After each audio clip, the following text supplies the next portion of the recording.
je pensais aux marges de liberté qui existaient dans ma vie. Changer de fournisseur d'électricité peut-être ?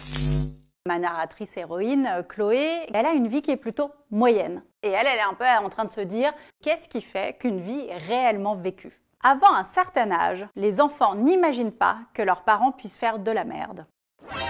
Elle qui se dit qu'elle n'est pas particulièrement douée pour s'occuper des enfants va se retrouver à se lancer dans une chasse au trésor et dans toute une enquête avec ses 3 enfants dont elle est responsable. Qu'est-ce qu'on peut nouer comme relation avec des enfants qui ne sont pas nos enfants à nous? Mon héroïne va dans un club des belles-mères anonymes pour parler de sa belle-fille et bien sûr leur rapport va évoluer au fur et à mesure de ce qu'elles vont vivre ensemble dans le livre.